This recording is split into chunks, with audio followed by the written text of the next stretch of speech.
So there's good news and there's bad news. The good news is Shane Mosley, at what is he, 42 years old now, still has something left in the tank. Meaning that he fought this fight at a catch weight of 166 pounds, meaning super middleweight. He weighed in at a little over 160, if I'm correct, or I forgot. I believe he weighed in at 159.6. You know, just under the middleweight limit. Does he have a future at middleweight? Well, let's look at middleweight. You got let's just look at some big names. Of course, you got Miguel Cotto. I don't see Shane Mosley, Miguel Cotto happening again. You got Saul Canelo Alvarez. Don't see that happening again. You got Golovkin, Danny Jacobs, David Lemieux, you know, Peter Quillen, Andy Lee, Billy Joe Saunders, and the list goes on. Can Shane Mosley compete with some of those guys? To be perfectly honest with you, I don't know if judging him off of this Mayorga fight is doing it justice, but he looked pretty good in there.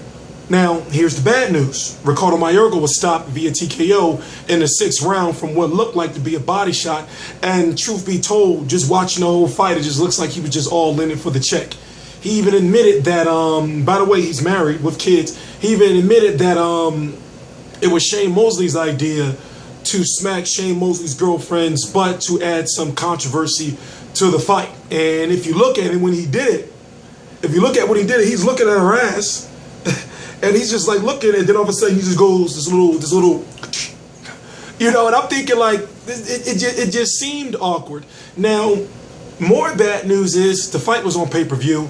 I'm actually kind of pissed off at myself because I paid for it, and now I'm wondering.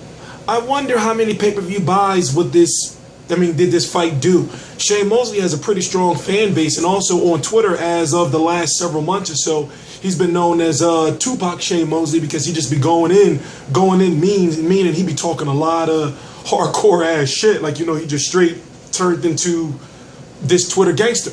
So he's been doing a good job selling the fight, and actually I have been excited for the fight, but watching it just moments ago, because I didn't watch it live, actually, you know, yesterday was my birthday, long story short. Watching it now, you know, I'm thinking to myself, I don't know if I should have paid for this, you know, but, you know, to each his own. It's my job to cover these fights, and it's a shame because if this fight was on PBC, I guess I can say PBC because what? PBC is Fox Sports, PBC is CBS, PBC is NBC, PBC is ESPN, PBC is Bounce TV. I guess what I'm saying is that if this fight was free, you know, maybe fans would have been more engaged with it. But being on pay-per-view and then us knowing that Shane Mosley has been having some money issues, and of course Ricardo Mayorga has been having some money issues. Shane Mosley from his ex-wife, who he really is saying was never really his wife in the first place, long story. And then you got Ricardo Mayorga with his Don King, saying Don King stole about $10 million from him. I don't even know if Ricardo Mayorga made that in his career. But I guess really, truth be told, I want to see Shane Mosley fight again. Even though he did quit against Anthony Mundine, he does look like he has something left. I don't know if it's going to be at 154 or 160. But if I was him, I would fight another fight, maybe on an undercard or something somewhere. I don't know if Shane Mosley has too much pride to fight on an undercard. I mean, even though he did fight Canelo, you know, but on an undercard. But I don't know if Shane Mosley has too much pride to fight on someone's undercard, because from what I seen from him last night and seeing that little snippet of him sparring with Sean Porter, like I said, I can't say it enough. Shane Mosley's looking pretty good. So it's all about how fans feel about it.